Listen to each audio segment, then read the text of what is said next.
So first to Lois. Selfish Meghan Markle has refused to visit the King in hospital. Is it true or is it false? The amount of news, notifications we've had about this prostate cancer thing is absolutely ridiculous. Everything I know about this, I know involuntarily. It's just been forced at me.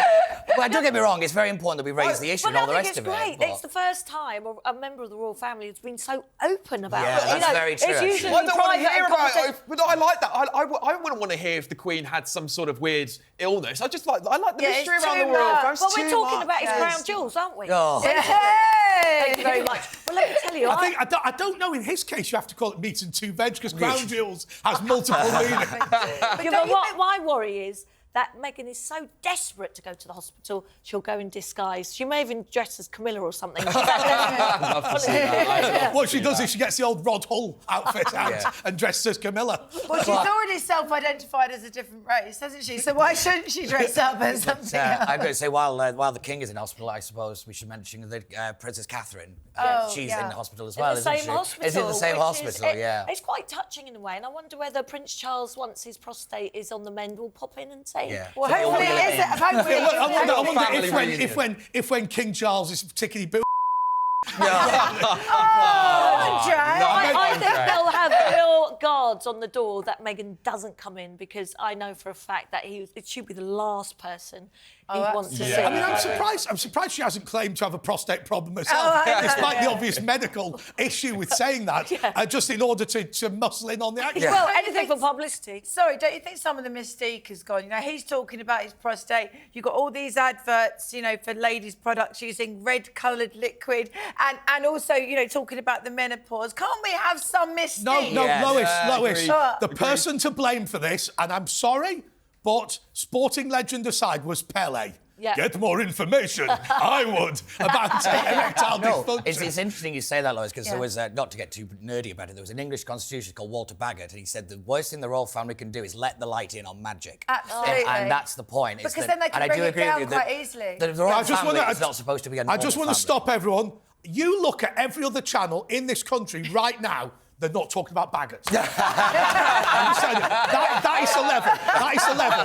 That is the standard you can expect from Talk TV and Talk Radio. We're going to have it all, right? There's Electron AJP Taylor. Well done, Pete. Thank you. All you do is a couple of references like that and you get a pay rise. But Pete, don't you think they want to modernise the royal family? That's the thing. They want to reach out to the younger generation. That's why they're being more open. Yeah, they always want to do this, but it never works. It just seems like a cheap PR I will tell you, the day they start talking about STIs... you see, that's where it leads to, isn't it? Where does it stop now? You've opened the floodgates. Prince Harry's got an STI, front page. When Countess Alice of Athlone had syphilis. Don't worry, she can't sue, she's dead. Well, Harry talked about his, frosted, you-know-what, didn't he? He did.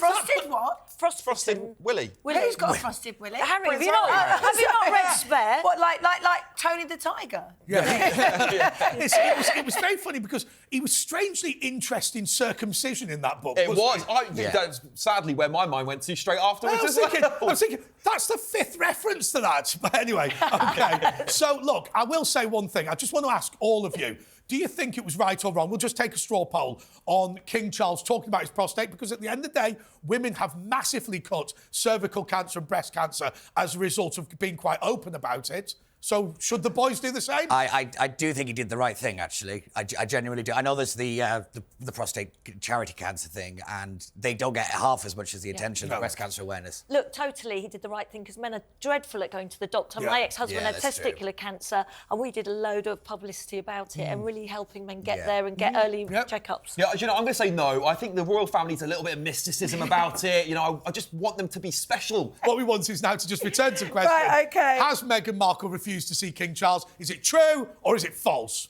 False. She'd love it if she could go and visit him. It's absolutely false! Yes. OK, so to Alexander, pointless Armstrong. Labour's shadow culture secretary wants to teach children about white privilege. So sick of it. So sick of them. I mean, listen, it's no surprise that the Labour Party want to teach all their children and indoctrinate them from as young as possible that they are all victims. Anyone that's not white is a victim of society. We're talking about conscription earlier this week. What are they going to have them doing next? Taking the knee before they go over the trenches, probably. No, I'll bring it back to the question, because the thing that has concerned me greatly about this is it shows how dangerous not just Keir Starmer is, but the rest of the Labour Party. Yes. You know, people always think that, you know, that they're supposed to be the sensible ones and all the rest of it. They are mental. And this is what concerns me about a future Labour government. It's not just Keir Starmer, it is all of them. And it's these are going to make up the Before we go any further, Pete, look, you know, as we all know, it's Saturday night at 10 o'clock. Yeah. We all know that.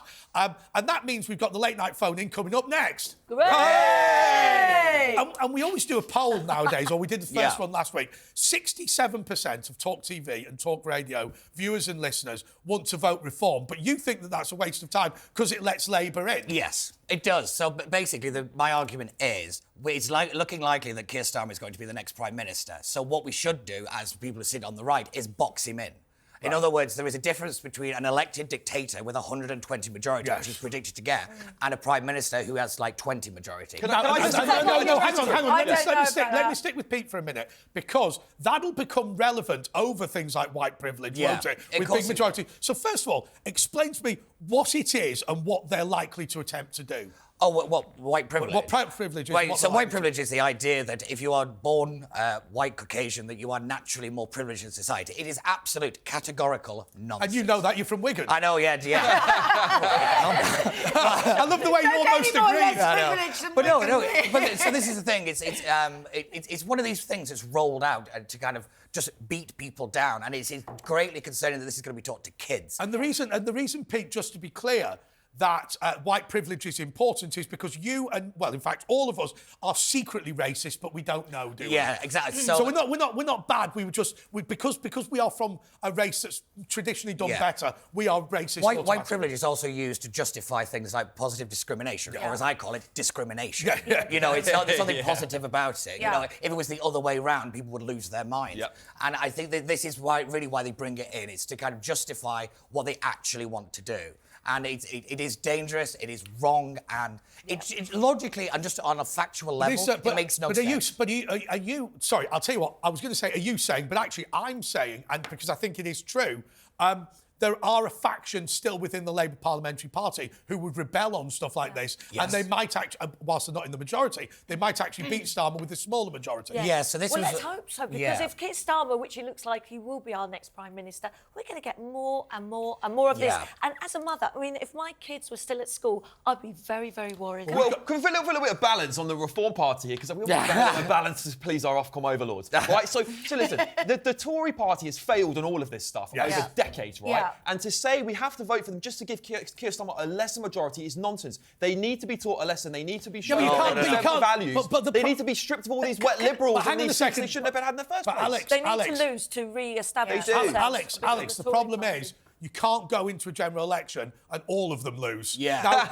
ideally, that would be my outcome. Can I just Nick Buckley, MBE, we've had him on the show before. He made a very valid point, actually, in an interview I did with him some time ago, where he said, actually, we need to hit rock bottom in this country, and we need to hit rock bottom so that we can rebuild. The Tories can rebuild, and even the Labour Party can become representative of the working class.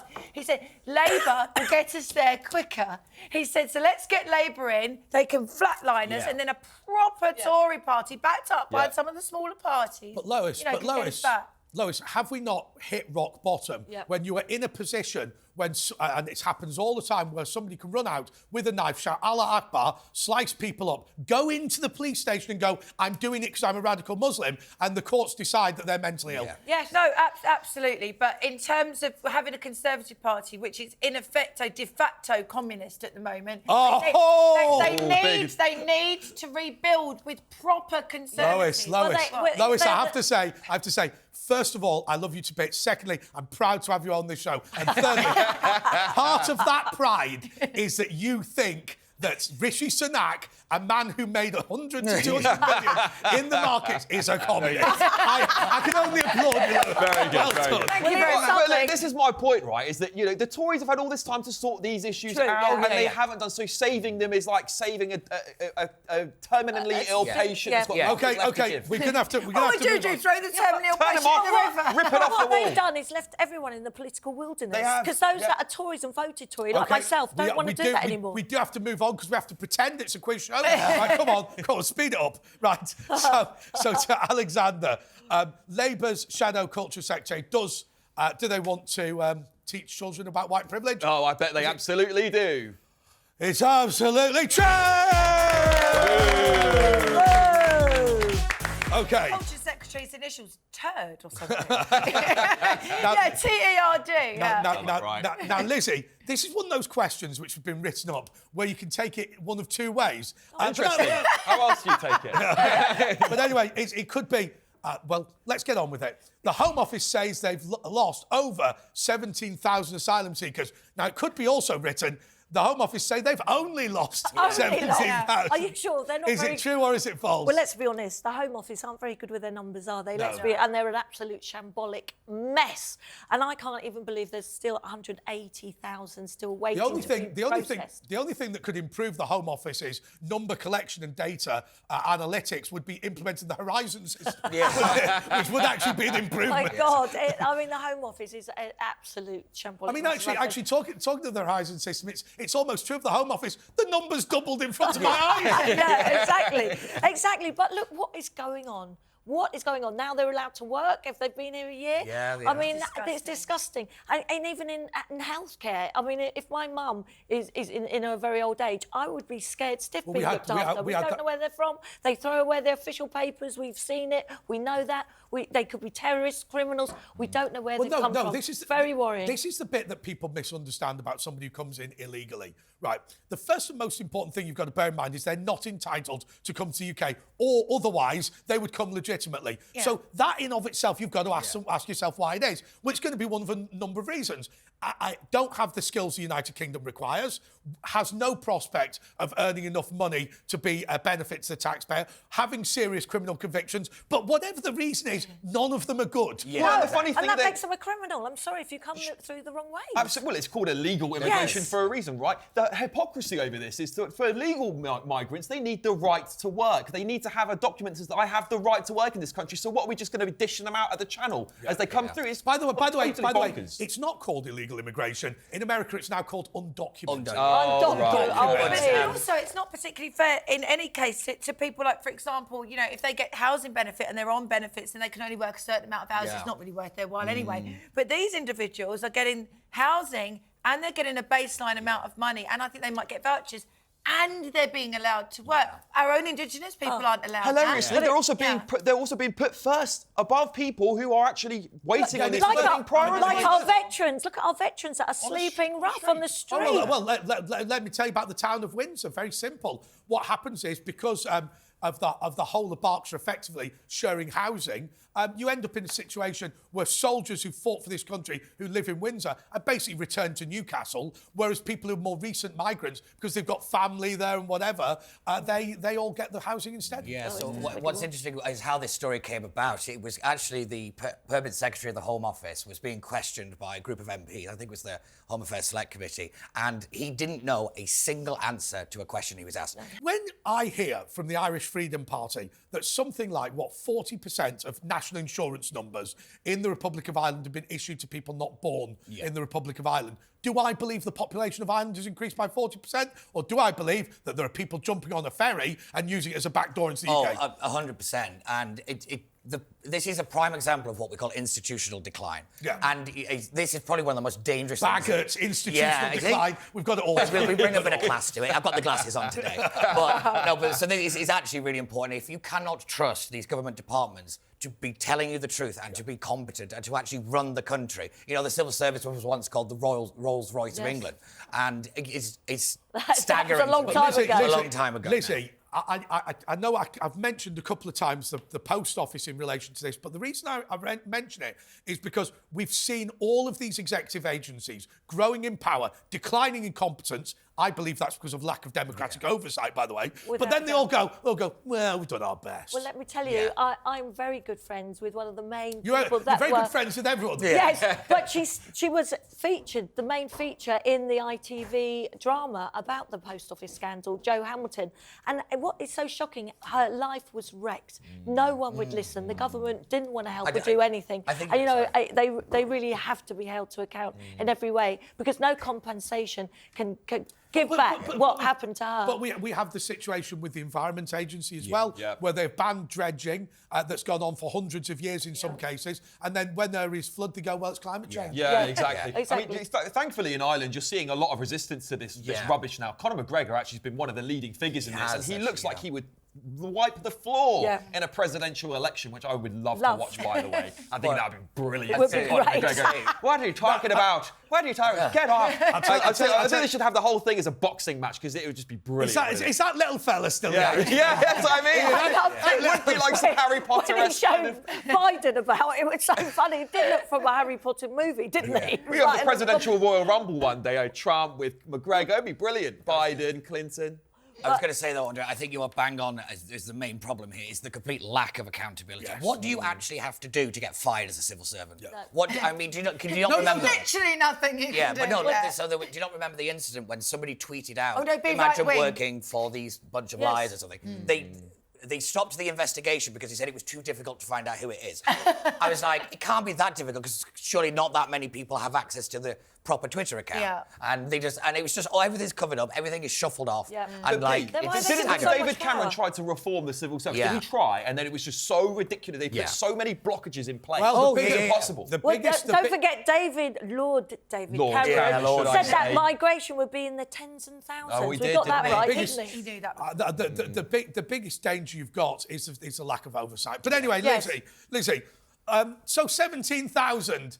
I mean, I think that's better than what I was expecting, actually. So, OK, let's repeat the question. Has the Home Office said they've lost over 17,000 asylum seekers? True or false? Do you know what? I'm going to say true. It's absolutely true!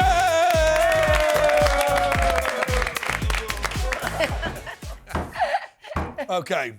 Do you know what? I'm a bit jealous that I'm not a kid at the moment, but OK, boarding schools are now allowing trans pupils to sleep in the dorms of their preferred gender. Is it true or is it false? Pete, that would be a bit riotous, wouldn't it? Oh, my God. I hate this show, because I come in such a good mood and then I leave. But no, so I know for a fact this is true, and it staggered me, this. But what's quite interesting is it's all to do with the government's guidelines on how schools should handle the transgender kids issue. And it goes back to the fact that this is guidelines and not law. So this is the point. So under the guidelines, they're supposed to separate its biological sex. But because it's guidelines, they're under no obligation to do that. And this is where I know a lot of teachers, and they say they actually wanted it to be like proper law, basically, to force the schools, because you need consistency over this issue. But what struck me was the fact that the parents didn't seem that bothered by it. And that's the thing that Is that because, Lois, a lot of these schools just are going to completely ignore these rules and they're just pretending they do it? I think that quite possibly. I mean, the parents are actually concerned. I mean, the thing is... do the parents actually know? Because they're not always... It depends if you're the parent of a girl or a boy. I think if you've got daughters, it will probably be more of a concern to you having 14 and 15-year-old randy boys in your girl's dormitory than it would if you were the mother of a son. I wouldn't be bothered at all. My son, my daughter... The Cundy wasn't worried about her son running ravaging Magdalene. No, but it is completely different. Of course, my boy can't get pregnant. My daughter can. But he could be attacked, but it's more likely that she would be attacked. It's just nonsensical. Don't you think? You've got a teenage daughter, so how worried are you? Well, if she was at a boarding school that was mixed, but they had separate dormitories, which when my son was at boarding school, there was boys' houses and girls' houses. Yeah, I mean, I would be fuming. I wouldn't allow her to board if there's going to be boys in her dorm. No way. I just wouldn't allow it. Don't mind her going to school with them, but not in a bloody bed. Yeah. No, I mean, that's completely different. I'm horrified. As a mother, I am just horrified, and I can't believe it.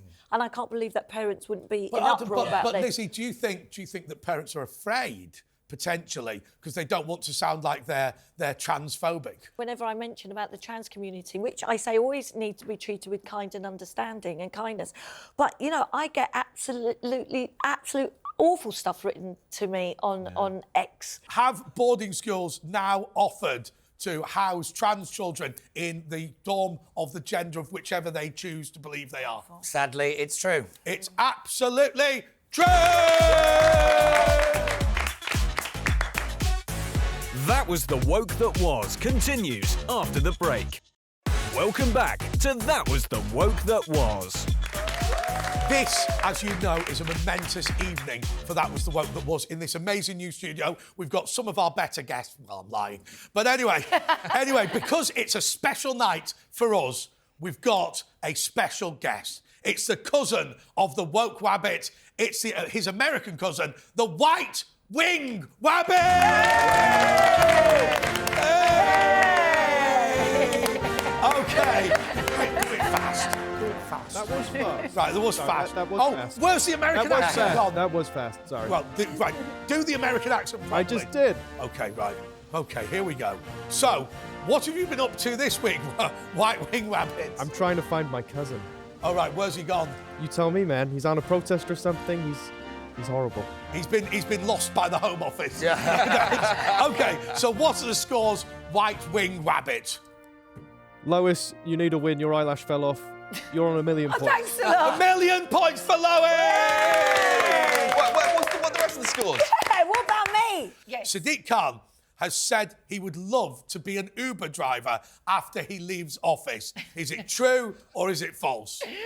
Well, you know, he has done so much for the Uber drivers, you know, and done absolutely everything he possibly can to annihilate the black taxi industry in London. And, you know, I've said this before, but having Uber drivers who are willing to undercut so dramatically the black cab drivers has given people who wouldn't previously been able to afford it the lifestyle of richer people. So the lower middle class have now got an upper middle class life, and they're not willing to, you know, to forego that. And I don't know, I feel really sorry for the black cab drivers. Lois, can I ask you about a piece of discrimination that's often said? It's often said that the reason that Transport for London, the reason that Ken Livingstone, the reason that Sadiq Khan hate the black cabs is they're associated with Essex and they're considered to be conservatives. They're thought of as conservative people from Essex. Well, probably. And who knows if he's, you know, experienced any discrimination on a personal basis as he's been growing up from black cab drivers who might not have picked him up, or even white van men, because he doesn't seem to like people that do practical work as well. They're discriminated against in London. It does seem personal. I mean, I can't believe it when Transport for London told people to take their paint pots on the tube. And but it's literally banned. LBC did it and they wouldn't let them on. But you know what, on the way in, because I use black cabs, I'll only use a black cab on the way in. And now, if they get 6 points, they lose their whole job. And you have to, obviously, all of London is 20 miles an hour now. And even if they go slightly over, they lose their job. But not for the bus drivers. They can drive up to 50 Ubers, people, probably. and it won't affect them if they get points. Essentially, what they're trying to do is scale down black cabs. I don't understand why, Pete, because they're highly knowledgeable. Whether we should bother with the knowledge, which for those who don't know, I totally disagree. Let me just explain what it is, because some people won't know. Every black cab driver, unlike an Uber driver, has to spend 3 years learning 24,000 locations in London. Yeah, I mean, look, it's so important that they know the knowledge, because there's so many little tips and tricks that you pick up as a black cab driver that Uber drivers don't know. Like, where's the best place to pick you up and drop you off? Yeah, if you're going into central London on a Saturday, an Uber driver's going to drive you right into Soho and not let you out before you get there. Yeah. Black cab driver will go, right, I'm going to pull over here. Great, get out there. No, I just need to stop the show for a second. Right. Where'd you go on a Saturday night? no, just be clear. Black cab drivers don't know the very specialist clubs. No, Lois. Yeah, sorry. So this is one thing that Sadiq Khan has actually been caught out being a little bit of a hypocrite on, because what he wants to do is remove the kind of basic English qualifications that you need to have to be an Uber driver. Right. And he wants to kind of pull that away. Yeah. And what was quite funny is he was caught in the back of a black cab, literally arguing the complete opposite, saying that if you have any kind kind of public-facing job, you should have a basic level of communication in English. And I actually think we should have that as a general rule for immigration here. You know, like if you cannot speak the language, you should have to go and learn it. And I know in other countries that I know they do that. Sadiq does have policies, and if you don't like those ones, he has other ones. I don't know any black cab driver that likes this mayor of London. No, they all they don't. detest him, and if they get caught talking about him, you know, they get disciplined and They could do, lose yeah. their job. They do. That is the my truth. God, that's like Hitler or it is. something. And the trouble we haven't got anyone to compete against him that's any good. No. And that is such a downfall of the Tory party. I'll tell you what they used to do with Ken Livingstone, right? And now, so Ken Livingstone was funny. Sadiq Khan is nasty, so they probably don't do this with Sadiq Khan. What they used to do, whenever Ken hailed a taxi, they used to just pull up 20 feet in front of him, let him run, lock the doors and drive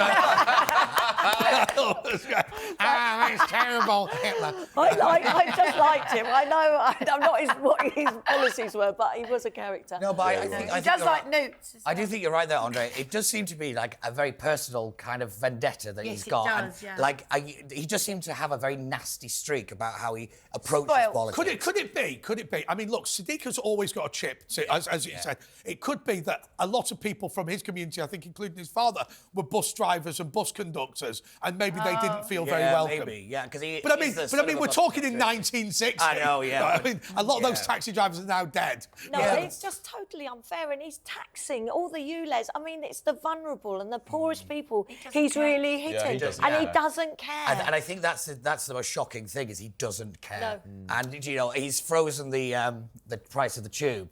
But I know he's like taking a victory lap. He's the chairman of the TfL. Yeah. Why are you taking it? He's like, I personally intervened. You're the chairman of the TfL. You didn't personally intervene. He's been crying over poverty for years. They haven't got enough money. That's why I'm putting ULEZ. And then 1 minute later, he's free. Right, we have to move on. But my favourite Sadiq Khan excuse of them all was when he said that the reason that he hadn't rolled out PPE for bus drivers during COVID was the government hadn't told him to do it. No. Therefore, it was their fault he didn't do it. Okay. Blamed everyone else. So, Lois, has Sadiq Khan said he'd love to be an Uber driver? Is it true or is it false? I'd say possibly true. It's absolutely false! I thought it might have been a joke in an interview or something. All right. Okay, so to you, Alex. Do we call you Alex or Alexander? Whatever you like. Okay. Susan. Susan. No, let's keep the genders. Let's keep the gender a bit accurate. Alex can be gender neutral. I'll tell you what we'll do. Alexander. I'll tell you what we'll do. Yeah, I like we'll Alexander. call you. Why don't we call you the Russian short version of Alexander, Sasha? Sasha. There we go. Hey. Right, okay. So to Sasha Armstrong. Yeah, that's quite good. Nadine Dorries like it, yeah. says David Cameron will be the next leader of the Tory party. Is Yeah, it true or is it false? So this is from her book, The Plot, right, where she has this conspiracy theory that David Cameron's been dug up by Rishi Sunak, which I think is a disaster, by the way, as part of this ploy to reinstate him as Conservative Party leader. I mean, whilst I know the Tories are desperate, I don't think they're desperate enough to have a Prime Minister in the Lords. But you know, now, I'm gonna just consult Stato. Siri, because it's not Siri. Because Is it? I actually think so. I was originally telling people that when you get a peerage, you have up to 1 year to accept it or decline it. Yeah. And so if you don't decline it within a year, you keep it for life and can't resign. Yeah. But I think David Cameron can retire from the House of Lords and then run for the House of Commons. Yeah, and he's in this really awkward and like very niche position on that because he's actually about to be called what they can actually call called to the bar, where MPs can actually question him at actual bars in the House of Lords. Right. And it would be the first time it's been done since about 1958 or something like that. It's not a bad idea, actually. Yeah, because there is a big problem that he sits in the government, but he's not held accountable by the opposition. Right, okay. But I will say, this idea that David Cameron is going to be leader of the Conservative Party is categorical nonsense. So let's just explain to people, because people don't fully understand what goes on, Yeah. but we will, because we've spent some time in Parliament. When you see a ministerial statement, exactly the same statement is being made in the Commons and the Lords by the ministers. The problem comes that when you ask the question, fairly obviously, you can only ask the question to whichever minister's doing it. Yeah. And of course, in the case of David Cameron, he's in the Lords, not the Commons. Yes, so that's bang on. And what's happened is the issue has been taken to the Procedures Committee. I can't believe I know this. It's been taken to the Procedures Committee, and it's actually up to the Speaker. It's up to Lindsay Hoyle to decide whether he will be called to the bar. but he has been held accountable. But he is being held accountable through committees. Is Yeah. that right? Yeah, A foreign that's committee. And he was That's the absolutely government line. hopeless. Yeah, he When he was. was questioned, He was. it was an embarrassment. I didn't see it. But look, Lord David Cameron, what a joke. I know, Yes. Oh, I'll tell you what. That's Walter Baggott. He says, even I'm finding this dull as this. Tell Pete to stop trying to impersonate me. Well done, Baggott. He's my favourite philosopher. Isn't Lord David Cameron one of our worst ever prime ministers? He failed in a horrific way. No, Liz. Against Brexit, he used 9 million of our money in his campaign. That failed. It's the ghost of Walter Baggott. Yes, I'm aware that I made that point and she's ignoring me. Yes. But you know, the funny thing about Nadine Dorries, right? Right. What's going on? It's Walter Baggott. When the phone rings, it means shut up. It means stop. Right. Sorry. I'm just going to pull the curtain back a little bit for the viewers and the listeners. Right. This phone isn't connected to anything. Right? What?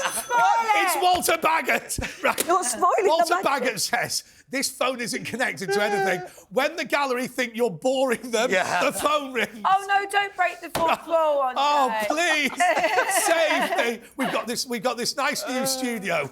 Right. Okay. Right, what's the next? Right, here we go. So Let's answer the question. Get over and done with. Let's compose ourselves, Sasha, because I like that name actually. Yeah. Nadine Dorries, is it true that she said that David Cameron's going to be the next story leader? Yeah, she's bonkers. It's true. It's true. It's absolutely true. Okay. So, Lizzie. Yes. Channel 4 has announced it's looking for virgins to star in a new reality show about intimacy. Now, Channel 4 offer you to be on every single reality show. This one I might not be able to do. How are they auditioning for this show? They're not going to I mean, let me tell you, this is just... this can't be Now, real. Lizzie, It's sick. once again, I'm saying we're pulling the curtain back today because it's a special episode in this studio. You're not going to believe what the gallery have said to me. Can you tell them to keep this clean? How on earth are we going to have a conversation about a show about intimacy? Well, we all know where that's going to end. Right. Secondly, a load of virgins. We all know that that's going to be awkward. And it's Channel 4, so anything could happen. Well, anything could happen. So, Pete, can you find a way of getting to the end of this question without it being rude? No. Without being Yes, I can. Because this is one of these shows that I don't really understand. It's like embarrassing bodies. What, virginity? One of these, it's like embarrassing bodies, but somebody apparently is so embarrassed by something, they're going to go on national television about the thing they're embarrassed about. It makes no sense to me. No. But again, it's Channel 4, and the thing that they're doing is they're just trying to shock. Yeah. You know, because we had the naked attraction, and then we had that really awkward one where With the people kids? with the kids. Oh, and that that one. one. Do you remember Yeah. the classic Keith Lemon, where it's going, "Hi, I'm Dr. Crispian, Yeah. and this is my new show. Oh, and I've got something really embarrassing. I must go on television and talk about it." Yeah, but the one about thing we it. should talk about when it's Channel 4 is they're about to have a huge round of layoffs. Yeah. They are losing money. It's one of the classic go woke, go broke situations. Oh, really?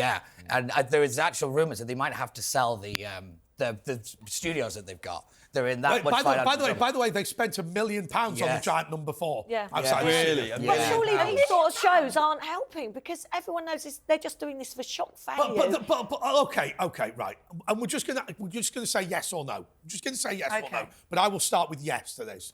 Have any of you come in from the pub drunk and gone, "I'll watch Naked Attraction"? Yeah. Oh, come on, Pete. I've never seen it.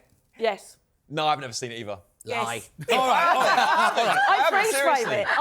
I put it on pause. But there's And never I any just- lookers on there anyway. They're Enjoy- always absolutely dreadful people. The worst one. Lizzie, you were asked to do the celebrity one. I was asked to do the celebrity one. How yes. much money, though? Come on. A lot of money. Oh, I bet. Really? Yeah, I gotta That's why say- Channel 4 are now going Yeah. falling to bits. But you know what the worst one? That show's only good while the screen's there. I mean, once you reveal the face, it's all over, isn't it? Well, it is. No, So is your career. no. Hang on, didn't you say you'd never watched it? I know the concept, But all the right. absolute worst one was when they had this woman who was.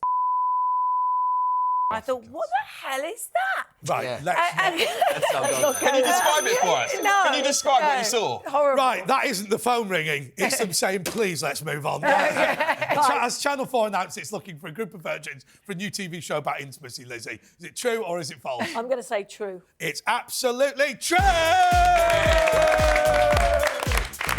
OK, so to Pete. The wokerati are upset after the Oscars snubbed the Barbie movie because it was a bit rubbish. Well, I think, so I think me and Lizzie have come in solidarity in pink. We are. But Barbie and Ken. Yeah, but I have to admit, when that got announced, I found it hilarious that Ryan Gosling got nominated for an Oscar in a female empowerment movie. Exactly. I thought it was absolutely hilarious. But nobody's really taken the Oscars seriously for a very long time because it is infected with this woke. Yeah. And, you know, you've got to have so many people of colour and so many different, all the rest of it to even Not qualify these meritocracy, days. no. But, Are we allowed to say actor, actress? yeah, I know. anymore? Well, that's always Just. because they did try that, didn't they? They wanted to just have an actor category. But the one thing But they never gave an Oscar to the one person in film who was black, disabled, and had grown up a slave. Darth Vader. It's true. That is terrible. Don't laugh. Sasha, don't laugh at that. That's terrible. I was going to say, though, like, I have seen the Barbie movie, and it is terrible. Well, I If I'm being refuse to brutally go and honest, see it it is because not I a good collect film. Barbies Well, and I couldn't bear to have it destroyed. Yeah. No, and I love everything Barbie. Look, I dress in pink. I had Barbies as a kid. Remembering back that Can far. I ask you this question? And it's not strictly related to the film itself, but they're trying to go unisex and gender neutral on everything. Do you think it's unfair to little girls to deny the fact that they quite like dolls and things like that? Of course, it's all part of growing up. I think it's absolutely disgusting to deny them.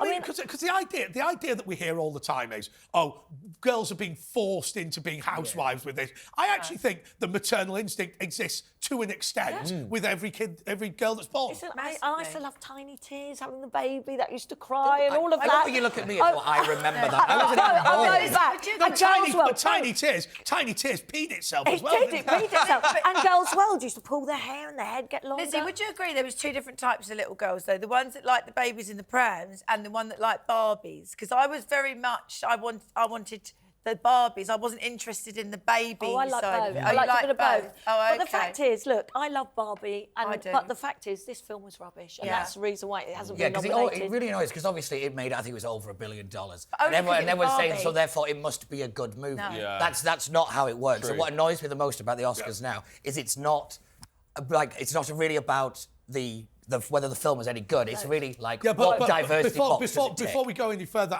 and we are going to move on, I think it is worth pointing out that this is effectively an election. Yes. And there is a lot of lobbying and campaigning that goes on. Yes. And let's be honest, what's really happened is that the PR company in charge had £1 million a week of getting Barbie nominated, didn't quite do it. They call it, they have like the campaigns, don't they? Like full on. That's why, by the way, that's why CJ from The West Wing got fired. Yeah. She said the reason they didn't get nominated was they were bad movies. If they were unknown, then I wouldn't be upset.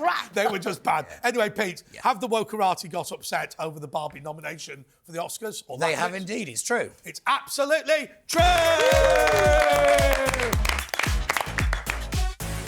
That Was the Woke That Was continues after the break. Welcome back to That Was the Woke That Was.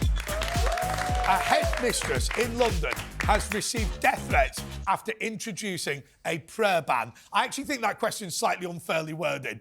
The teacher in question, well, why don't you tell us about the story? Right, well, so basically she's known on Twitter as Miss Snuffy, although that's not her actual name. She runs one of the most successful state schools in the United Kingdom. Her name's Burblesing. That's right, yeah. And, she's got a very diverse range of pupils, different faiths, different backgrounds, and they all overachieve so extraordinarily compared to other people from their So what she does, Yeah. unbelievably, is she turns around traditional values, discipline. She doesn't allow But things secular. like teaching and talking in the corridors and things like that. Strict uniform policy. But she said that there's some Muslim pupils that were bullying other pupils into pray, forcing them to pray and everything else. And she said, no, we're secular. They even have vegetarian food purely because so it won't be. I've got to be honest with you, I was with her until I heard about the vegetarian. Yeah, but I know what you're saying, actually. I do understand you, but I sort of also get why she's done And it. that's so that nobody can say, I'm bringing my own meal. Halal because or whatever. Kosher, whatever. Yeah, exactly. Yeah. So I think she's amazing, but she's been taken to court, basically, because she won't allow Muslim prayer room. Well, she won't allow. She wants a secular school. And isn't it? Oh, they've also had police outside the schools. I mean, Yeah. this is in 2024. I've got to say one thing. I don't know.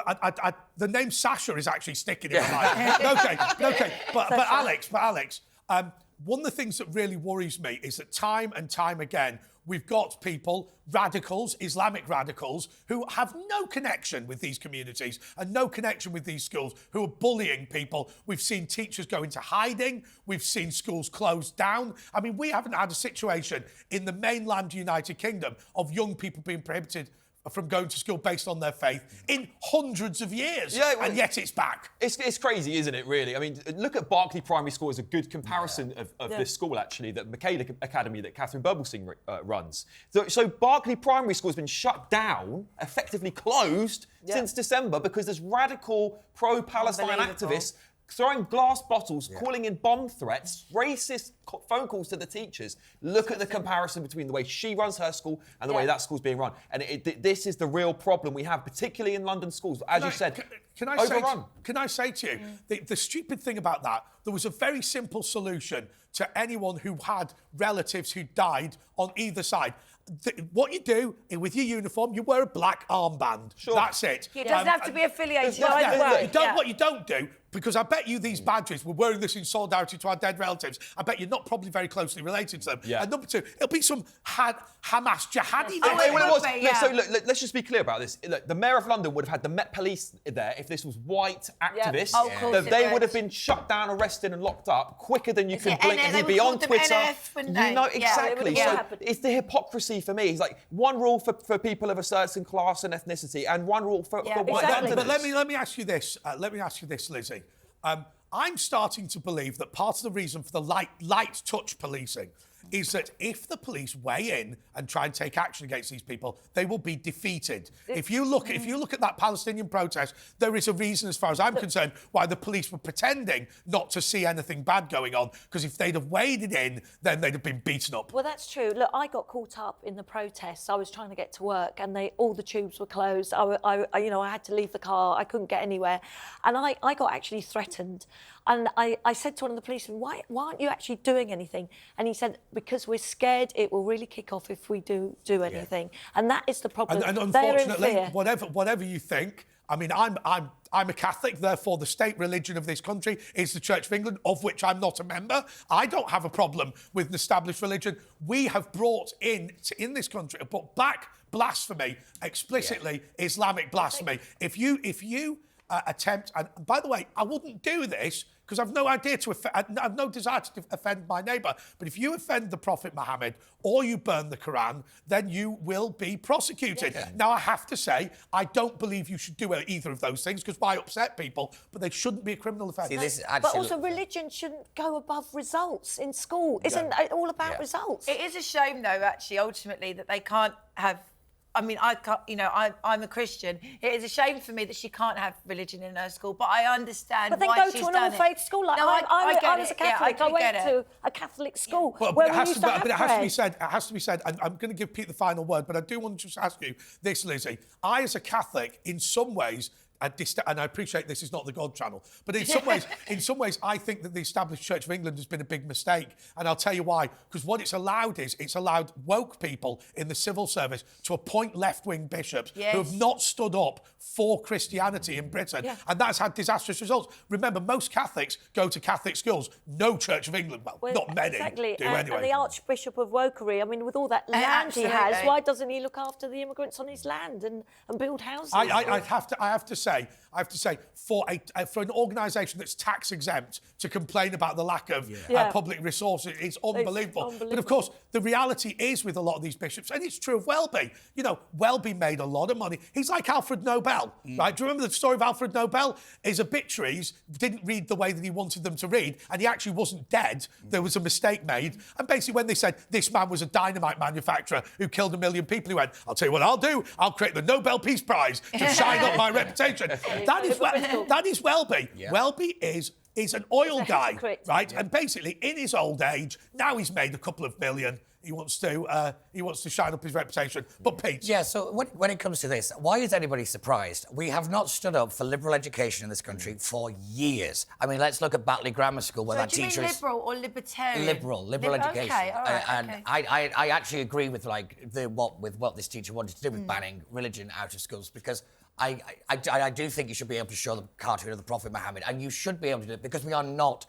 we don't have blasphemy law. And we do in practice. But the thing that has annoyed me is where's all the politicians been over this? Yeah. Where has the education secretaries been on this? Because when the Batley Grammar School thing, that teacher is still in hiding. Yeah. They're still in hiding. And let's not forget that Kim Ledbetter, who became the Labour MP there, used that and she pandered to that mob. She pandered to a mob. Like, it was the same in Birmingham where you had them protesting against LGBT sex education lessons and all that kind of stuff. We have not stood up for our values as this country for a really long time. And we're now facing the consequences of it when we suddenly wake up and realise that what has happened. Well, I have to say, and it sounds controversial, but I think in a multicultural society, you have to have the right to defect. You have to have a mechanism by which you can say, I'm sorry, my cultural background is incompatible with Britain. I wish to go to Pakistan or whatever it is. Exactly. But anyway, but anyway, they're getting death threats. There's police outside school. I did say I'd give him the final word, yeah. It's Walter Baggott. Right, OK, time is up. And look, I want to thank all of you, because what an amazing show it's been, and thank you so much for this new studio. But now let's get the final answer of this new studio setup, and it's the question is this. Has a headmistress in London received death threats after introducing a prayer ban in school? Lois? It's true, sadly. It's absolutely true!